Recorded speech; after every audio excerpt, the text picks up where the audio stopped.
In 1980, a Polish worker had to work for an entire month just to buy one pair of American jeans. Most grocery stores were empty, holding nothing but bottles of vinegar and cheap tea. Yet behind a few special doors, a world of luxury waited for anyone with the right currency. This is the story of Pewex, the state-run secret shops that kept a communist nation dreaming of the West. The state's big problem. Why was life so hard? The government had a very big problem. In the 1970s, the leader of Poland, Edward Gierek, wanted to make the country modern. He took massive loans from Western countries to build factories and buy machines. He hoped that Poland could make things and sell them back to the West to pay off the debt. For a few years, things felt better. People could buy Coca-Cola and drive new cars. It was a time of hope. But then the world changed. There was an oil crisis, and the global economy slowed down. Poland could not pay back its loans. The Western countries wanted their money back in hard currency, like US dollars or German marks. They did not want the Polish zloty, because it had no value outside of Poland. The government was desperate for dollars. They needed a way to get every single dollar that was hiding in the pockets of the Polish people. Their solution was a very strange idea. They decided to export goods to their own people. The birth of Pewex. In 1972, the government created a company called Pewex. The name stood for the Internal Export Company. This name was a trick. Usually export means selling things to other countries, but Pewex sold things inside Poland. There was just one catch. You could not use the national currency. If you walked in with a pocket full of zloty, the shopkeepers would turn you away. They only wanted dollars. This created a very weird situation. In a communist country where everyone was supposed to be equal, the government had created a secret club.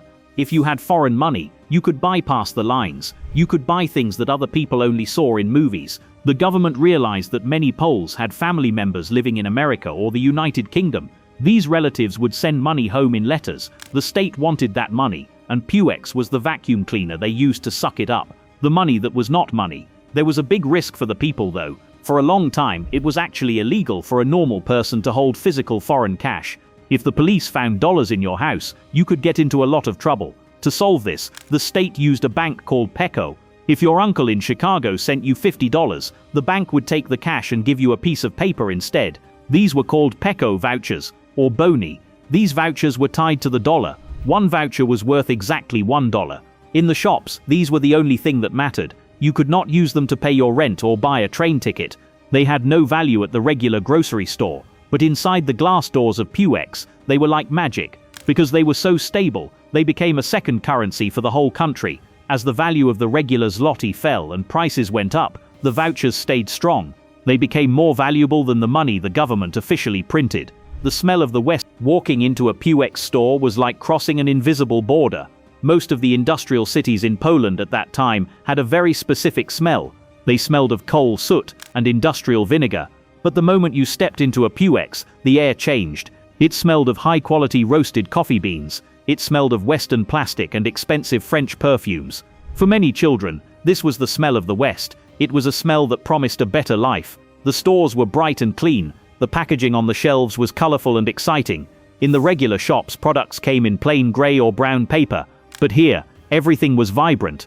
There were glass counters that showed off shiny wristwatches and small bottles of perfume. The saleswomen were often polite and dressed well, which was very different from the workers in the state grocery stores, who were often tired and grumpy. To many Poles, Pewex was a window. It was a tiny peek behind the Iron Curtain, the price of a dream. The inventory was a list of everything that was missing in the rest of the country. For teenagers, the ultimate prize was denim. American jeans like Levi's or Wrangler were the kings of the rack.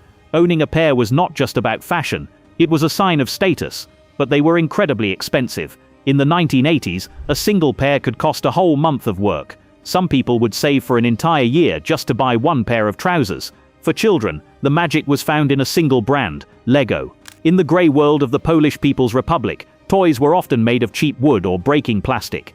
But Lego sets were perfect. They were bright, they fit together exactly, and they came from Denmark. To have a Lego castle or a Matchbox car was to be the most popular kid in school. Parents would do almost anything to get their children a tiny taste of this joy. They even sold orange Tic Tacs and Mars bars. These small candies were the cheapest things in the store, but to a kid they were a treasure. The horses outside the door. Since everyone wanted to shop at Pewex, but not everyone had a rich uncle in America, a new class of people appeared. They were called the Sinkicia. The name came from the way they tried to speak English. They would stand outside the shops or big hotels and whisper the words "change money." Because they mispronounced it, it sounded like chinch. So the people called them sinkicha. In the slang of the street, they were also called horses. These men were easy to spot. They almost always wore head-to-toe denim, usually bought from the very store they stood in front of. They were the illegal money changers. If you had extra zloty from your job, and you wanted to buy a Sanyo television for your family, you would go to the horse. You would trade your zloty for dollars or vouchers at a very high rate. Officially, this was a crime. The police, or militia, were supposed to arrest them, but often the police just looked the other way. The government knew that the money changers were helping the dollars flow into the state bank accounts through Pewex, the uncle from America. This system created a deep split in Polish society. It was supposed to be a classless world, but Pewex made some people elite. This was the birth of the uncle from America culture. If your family had someone who had moved to Chicago or New York, you were lucky. You were the ones who had the Levi's jeans. You were the ones who had the Sanyo record players and the Marlboro cigarettes. Children would bring their colorful candy wrappers to school just to show them off. They would bury them under pieces of glass in the dirt to create secrets that other kids could look at. It created a lot of envy. A highly skilled doctor or a university professor might earn a good salary in zloty, but they were effectively poorer than a taxi driver who got tips in dollars from foreign tourists. The currency you held mattered more than the work you did. This distortion changed how people thought about success and their future. The man who jumped the counter. Pewex was so central to the Polish imagination that people started telling stories about it that felt like legends. One of the most famous stories was about a young man in the city of Gdynia. The story said he was tall and handsome with thick hair. One day he walked into a Pewex shop, looked at the beautiful products, and suddenly leapt over the glass counter. He grabbed the saleswoman and shouted that he was asking for political asylum. The story joked that since the store was a piece of the West inside Poland, he thought he had escaped. In some versions of the story, the saleswoman just looked at him with sad eyes and said she wanted to escape too. These stories were a form of mental resistance. They helped people deal with the fact that their own country could not provide the life they wanted. They showed that the people knew the system was broken. They were living in a place where their own money was no good in their best stores. The spy who came into retail. The story of Pewex takes a very strange turn in its final years. After the revolution in 1989, the old system began to fall apart. The border to the west opened, and people did not need a secret store to see the world anymore.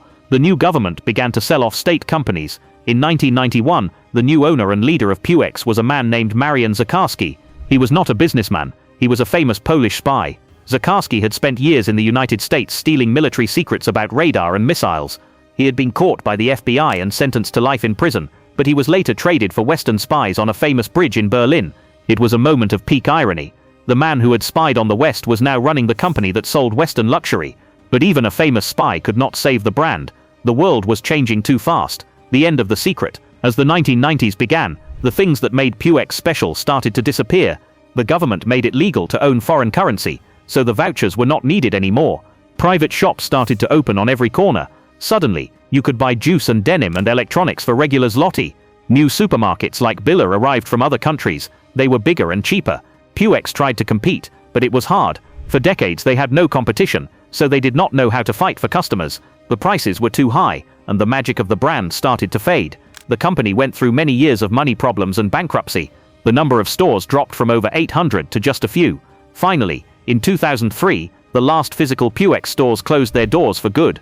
The secret was over, because the world was no longer hidden behind a curtain. Even though the stores are gone, the name Pewex still brings up strong feelings for millions of Poles. For the older generation, it represents a time of survival and small victories. It reminds them of the first time they tasted real chocolate or the smell of a new pair of jeans. For the younger generation, it is a piece of history that feels almost like a fairy tale. They cannot imagine a world where you needed a special piece of paper just to buy a toy. In 2013, someone even brought the brand back as an online shop to sell nostalgic items. Pewex was more than just a retail chain. It was a symbol of the strange and contradictory life in communist Poland. It was a state company that loved capitalist money. It was a luxury boutique in a land of poverty. Most of all, it was a place where people went to feel like they belonged to the wider world, even if only for a few minutes while smelling the coffee and looking through the glass.